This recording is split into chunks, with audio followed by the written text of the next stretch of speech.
Le dernier quart d'heure de Smart Bourse chaque soir, c'est le quart d'heure thématique. Le thème ce soir nous amène à parler de l'intelligence artificielle, avec évidemment une dimension investissement, puisque c'est Jean-Edwin Réa qui est à mes côtés en plateau. Bonsoir Jean-Edwin. Bonsoir Vous êtes Grégoire. gérant chez Quadrille Capital, spécialiste de ces investissements dans ces secteurs technologiques d'avenir. Il y a la question de l'investissement, il y a la question sociale, sociétale, humaine, éthique, que pose également l'intelligence artificielle, telle que le monde l'a découvert ces derniers mois, à travers notamment l'usage de cette intelligence artificielle générative, c'est comme ça qu'on dit, Jean-Edwin, incarné par le robot ChatGPT. Ça a été une telle révolution que certains analystes ont parlé du moment iPhone de l'IA.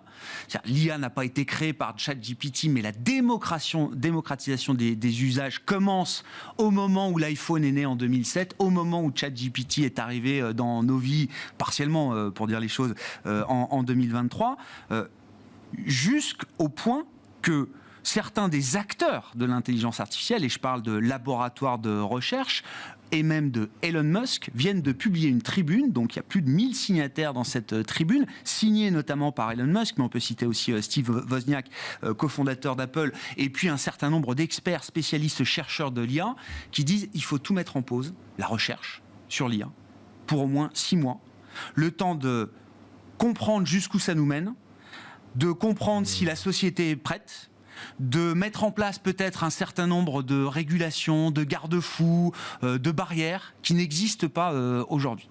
Cette tribune vient d'acteurs qui sont au cœur du financement de la recherche en intelligence artificielle aujourd'hui. En fait, Sam Altman, le fondateur de OpenAI, qui a créé le GPT, lui-même considère qu'il présente cet outil de manière très lente, contrôlée, itérative. Il veut, je pense que l'outil est en réalité beaucoup plus développé qu'il n'est présenté actuellement et qu'ils ont décidé de le présenter à la population générale pour voir un peu quelles étaient les réactions. Il y a une forme de censure dans la manière de mettre à disposition cet outil aujourd'hui. Oui, et surtout pour j'imagine à leurs yeux, l'améliorer. Et pour voir surtout la réaction générale, parce qu'en fait, il y a plein de sujets qui sont apparus. Ce sont des sujets sur l'humanisation des machines, le sujet de la censure. En fait, c'est très difficile d'apprendre à une machine la neutralité, surtout quand elle est nourrie de tout ce qui a déjà été dit dans le passé. Mais c'est peut-être intéressant de comprendre comment ça fonctionne. Parce qu'on vit déjà depuis 50 ans avec des machines. Ces machines, elles sont linéaires et elles sont très douées pour le calcul et les chiffres. Et elles donnent des résultats ultra précis et elles nous permettent de conduire des voitures, faire voler des avions, aller sur la Lune, etc. Et on vit très bien avec. Parce qu'elles sont, en fait, elles sont assez bêtes. En tout cas, elles sont répétitives et elles sont totalement contrôlables. Et la révolution en fait de GPT, c'est un petit peu, je pourrais prendre l'exemple de traverser la rue. Okay, je traverse la rue, je vois venir une voiture, je ne sais pas à quelle vitesse elle arrive, je ne connais pas la distance entre les deux trottoirs, ni la résistance du vent, ni rien. En fait, j'ai aucune donnée précise, je n'ai que des données sensorielles totalement imprécises, mais je suis capable, avec du processing parallèle, on va y venir, d'estimer ma chance de survie, de traverser sans mourir. Bon, le GPT, c'est ça en fait, c'est de la mise en contexte de mots. Ce ne sont que des mots, ils n'utilisent aucun chiffre, ce sont des bases de données colossales de textes qui viennent, on peut imaginer Wikipédia et tout le reste, les bibliothèques nationales, tous les livres jamais écrits, etc. Et quand vous mettez les mots les uns à côté des autres, le GPT va chercher à mettre, en fait il va regarder comment il a été mis en contexte dans d'autres situations et il va chercher la meilleure réponse probable. Et ce qui est complètement perturbant, ce qui nous mise en abîme total, c'est que à force d'itération et d'apprentissage, il apprend en réalité à nous imiter. Ouais. Donc il n'est pas conscient, mais il nous imite tellement bien qu'on a des moments de recul. Ouais. Et c'est la version 3 qui a été rendue publique, mais il y a une version 4 qui est déjà disponible en version payante, et il y a probablement des versions 5 auprès des gouvernements et qui sait d'autres. Sam Altman n'a pas signé cette tribune à laquelle je faisais référence, mais mi-mars, lui-même, interview à ABC News, se déclarait un peu effrayé par, comme vous dites, ce que le GPT, comme vous dites, Jean-Edwin, avait pu susciter effectivement, et la puissance peut-être aussi de cet outil, où sont les frontières, etc. Alors, il parle de risques de désinformation à grande échelle ou de cyberattaque, effectivement, mais le point clé pour lui, c'est de dire la société a besoin de temps pour s'adapter. Quand on voit Goldman Sachs, étude qui nous dit 300 millions d'emplois détruits, il y aura jusqu'à 20% des emplois, mais parmi les emplois les plus qualifiés aujourd'hui, on parle des juristes, on parle des avocats, enfin je veux dire, ces gens-là se sont jamais dit, ou s'ils se sont dit qu'ils allaient être remplacés par une intelligence artificielle, ils se sont surtout dit que c'était pas leur génération, mais que c'était la suivante qui allait être remplacée. Là, c'est dans 3 ans peut-être. Et les gens s'imaginent toujours que ce seront des jobs autres que le leur. En fait, ça peut aller aussi vite que ça. C'est une machine qui peut, comme elle est formée à utiliser des mots et à mettre des mots en contexte le plus probablement juste possible. Donc on imagine bien que tout ce qui concerne les mots, comme effectivement les juristes, ou comme tout le métier administratif, la comptabilité, le remplissage en fait de cases à l'avance, on pourrait aussi imaginer un tableau Excel ou PowerPoint, où en fait avec une commande vocale, on demande après remplir toutes sortes de données, et en fait on pourrait gagner énormément de temps dans le code. Dans les programmeurs, on parle, donc il y a un autre, c'est pas GPT, mais ça s'appelle Copilot de GitHub, qui appartient aussi à Microsoft. On fait en fait des économies de temps de l'ordre de 50%. Parce qu'en fait, on peut préprogrammer, on peut commander simplement. Donne-moi une itération logique pour faire une fenêtre qui s'ouvre, et tout le code sort. On n'a pas besoin de le faire soi-même. Ouais. Donc c'est vraiment, vraiment puissant. C'est une révolution comme les autres? C'est une révolution comme celle de l'Internet, ou c'est encore... Moi, je la mets au niveau de l'âge nucléaire. Okay, il y a vraiment un avant et un après. Le monde a complètement changé. Ce GPT ou cette intelligence artificielle n'est pas tout à fait mûr, mais on n'est pas loin de ce qu'on appelle escape velocity. On pourrait voir ce truc décoller tout seul, puisqu'il se nourrit lui-même. Ouais. Et la mise à disposition de la planète, on a eu 100 millions d'utilisateurs en 5 jours. Et, donc en fait, tout le monde donne sa data. Jamais un outil informatique ou numérique n'a été adopté à une telle vitesse, par autant de gens. Et on continue tous les jours de donner des données à toutes les applis qu'on utilise, et évidemment, elle en fait partie.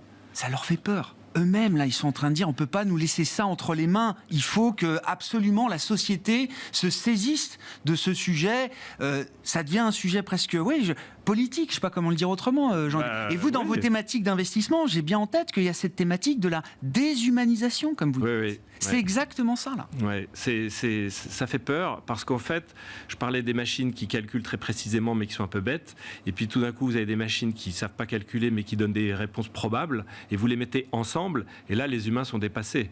Avant, on avait des machines qui savaient faire ce qu'on ne savait pas faire. Maintenant, on a des machines qui savent faire ce qu'on sait faire, mais mieux. Là, ça devient très compliqué. Et puis je vous parle même pas on parlait de cybersécurité, mais le monde de l'armement, de la guerre, des scénarios, etc.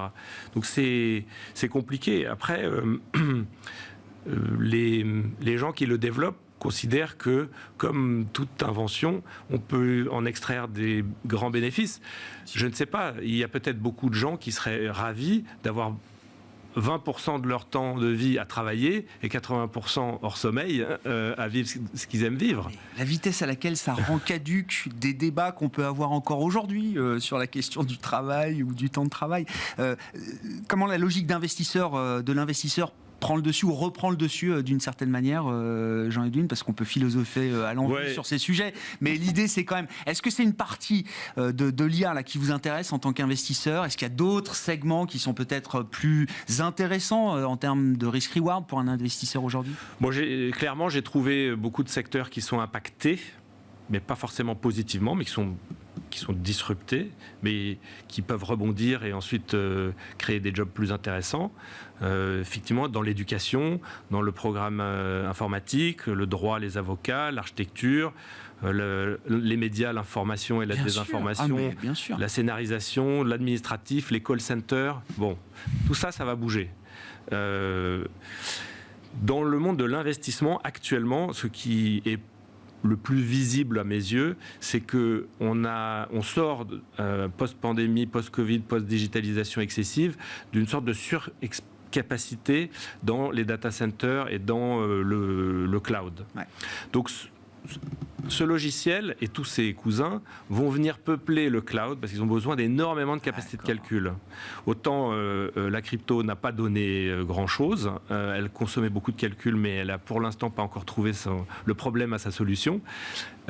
L'intelligence artificielle, elle a trouvé déjà des cas d'utilisation instantanés. C'est Nvidia, je crois, qui a tenu ce discours en disant, alors bon, ils ont bien profité quand même de l'émergence et de la montée en puissance des cryptos, parce qu'ils ont vendu beaucoup de processeurs de carte mère sur cette idée-là. Le dernier discours du management d'Nvidia, c'était de dire, la crypto ne veut plus en entendre parler, ça nous maintenant, à rien, c'est l'intelligence artificielle. Oui, c'est vrai. Non, c'est opportuniste. Après, c'est eux qui ont inventé le GPU, c'est eux qui ont fait migrer le monde des calculs. Non, mais ce que je veux dire, pour revenir sur le cloud, comme vous disiez, on se demandait, la sortie Covid, si on n'était pas sur un plateau de croissance du cloud. Avec ce qui arrive là, vous oui, dites, alors j'en ai parlé avec quelques spécialistes, des analystes ou des entrepreneurs du cloud. On parle probablement d'une inflexion cet été, donc ça va être rapide. Il y a clairement chez AWS et Azure de la surcapacité issue de plein d'applications qui sont en déclin ou qui ne sont pas en taux d'utilisation aussi rapide ou qui avaient surbooké parce qu'ils pensaient avoir une croissance de dingue et puis qui ne vont pas la réaliser. Donc ils appellent ça l'optimisation. En réalité, on va consommer moins, donc on réduit un peu le budget de cloud. Mais derrière, effectivement, ça repart. Ça repart avec les outils AI. Donc, soit on peut investir dans les sociétés Microsoft et Nvidia, mais qui sont déjà plus que surcapitalisées sur cette opportunité telle qu'on la comprend aujourd'hui. Je ne peux pas non plus réduire ce que ça va être demain. On peut aller sur des plus petites niches. Par exemple, il faut des réseaux d'interconnexion dans toutes les cartes de calcul à l'intérieur d'un data center. Il faut que ces réseaux soient ultra rapides et il faut il sera aussi lent que le seul maillon faible. Donc, il faut que tous les maillons soient robustes. Donc, on parle de 400 gigabits Ethernet, par exemple.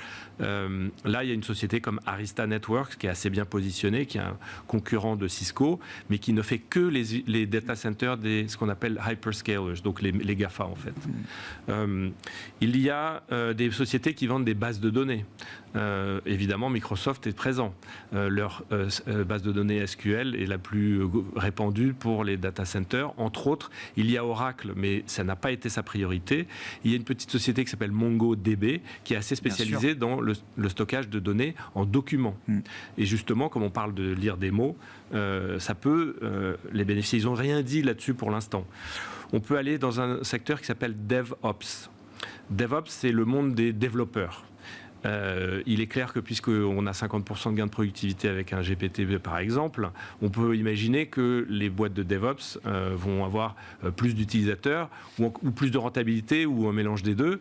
Donc là, il y a une société qui a eu des difficultés récemment qui s'appelle GitLab.